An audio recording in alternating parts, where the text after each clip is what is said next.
April 21, 2012, in Broward County, Florida, at a residence owned by Richard Barker.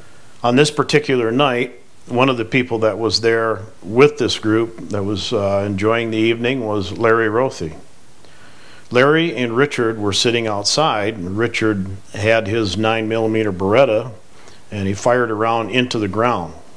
At this point, Larry Rothe got up and went inside the house. He was on his way back out to the porch when Richard fired 2 more rounds into the ground in the same area in the front yard of the house. Richard then brought the gun in the house, put it away, and then he took it out one more time. In the meantime, after the 2 rounds were fired, one of the neighbors in the neighborhood there notified police. Broward County Sheriff's Department arrived on scene, and shortly after that, SWAT was brought in. Everyone at the house was taken to the Broward County Sheriff's Department for questioning and subsequent arresting if needed. The 2 that were retained and held for almost 7 hours of interrogation were the homeowner, Richard Barker, and Larry Rothe. Richard Barker is purported to have family in the Broward County Sheriff's Department. Through the course of the interrogation, the sheriffs repeatedly said to him that they knew he was not a convicted felon when Richard Barker actually confessed to being a convicted felon, and he eventually did also state that he did indeed fire the gun. Richard Barker is a previously convicted felon, and because of that, by law is not allowed to possess or to own a firearm. At some point, as they got into the interrogation further, the detectives seemed to be trying to get Richard to point the finger away from himself and point blame onto Larry for actually firing the 4th round, which is supposedly a round that was directed in the shot in the direction of the police officer.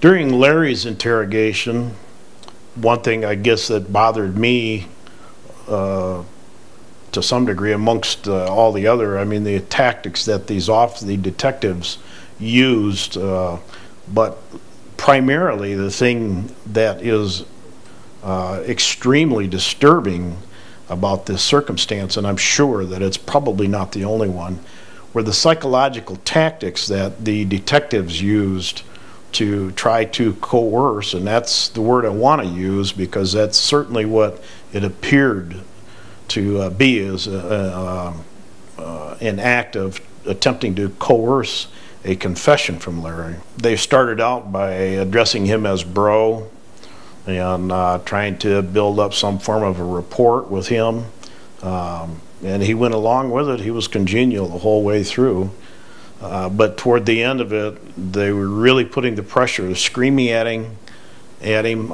using obscenities in their screaming, belittling him, calling him an idiot, and just really derating the character of Larry in this process.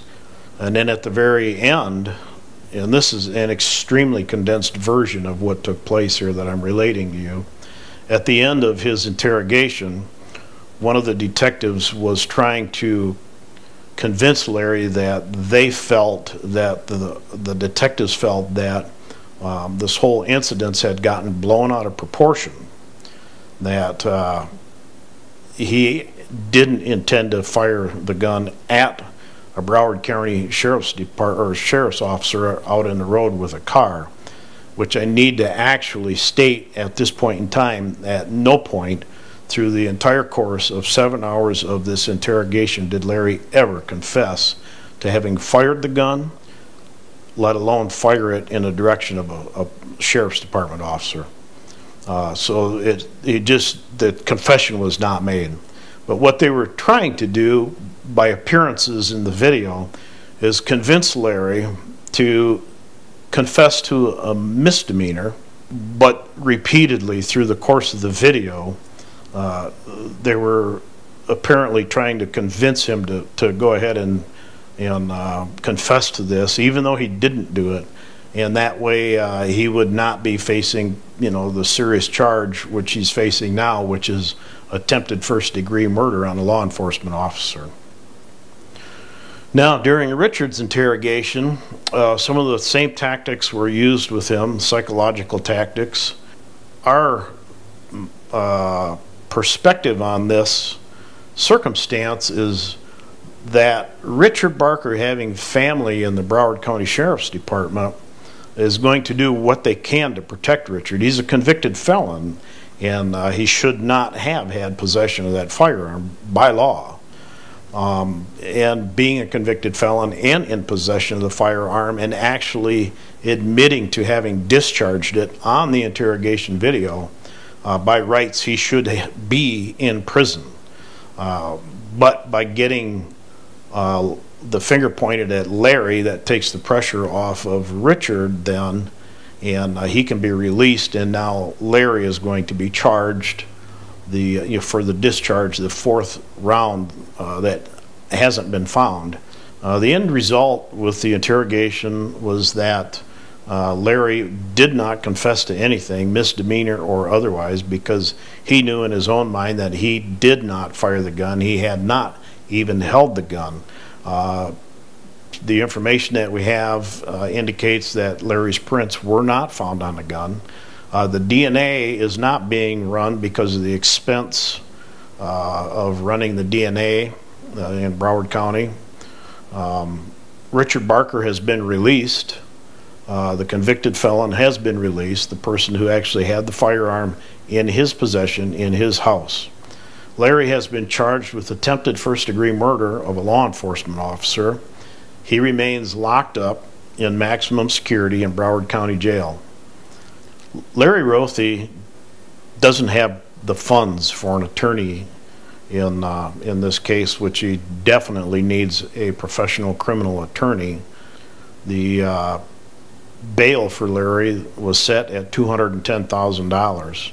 Not him, not his family, nor any of his friends have that kind of money that can get him out of jail at this time. The public defender was provided with information. We actually were provided with the actual DVDs and the written transcripts of all the accounts of what took place on this evening, and they have all been dissected and gone through.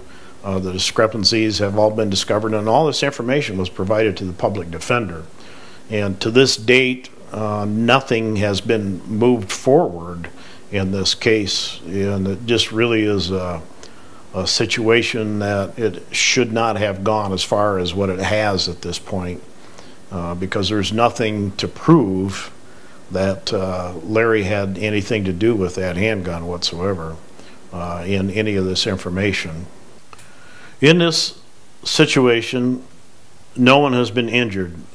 No one was shot. There was absolutely no property damage, nothing to indicate that even a fourth round was fired. There is no hard and fast proof that Larry had his hand on the gun and fired the gun. There are no witnesses to substantiate that it was Larry that walked out the door and fired the gun. In fact, the eyewitnesses that have made a statement actually identified Richard Barker as being the person that stepped out the door by the clothing that he was wearing that night. Larry remains in jail, locked down 23 hours a day. He has 1 hour out to shower, clean up. He's not allowed in the yard. He gets no sunshine.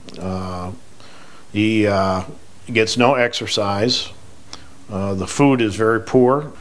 What we're trying to do is bring attention to this situation, not only so that we can get Larry freed from jail and these charges, but also that the general public and people understand the injustices that are taking place in our system, in our legal system, where these police officers are allowed to misrepresent information in interrogation, where they're allowed to belittle people that are being held, where they won't even allow them to go to the bathroom for a couple hours at a time.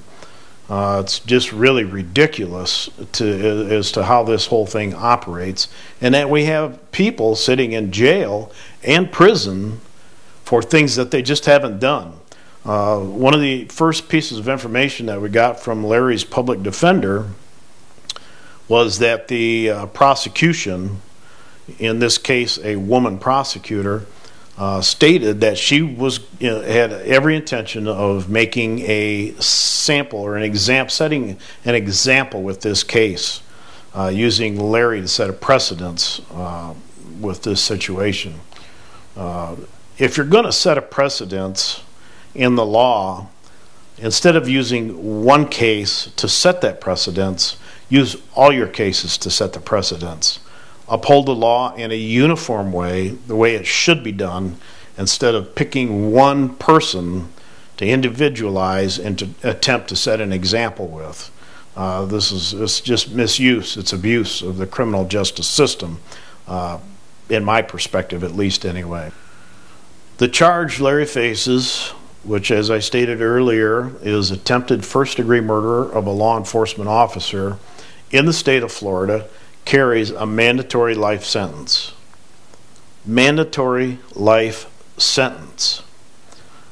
When you look at the circumstances of this whole thing, the lack of hardcore evidence, actual, physical, irrefutable evidence, there isn't any. He shouldn't be where he is today. He should be out on the street, free, like you, like me. The one that needs to be held responsible is the person that owned the house, Richard Barker, the person who had possession of the firearm. Larry faces a mandatory life sentence if convicted for a crime that he did not commit. Free Woody.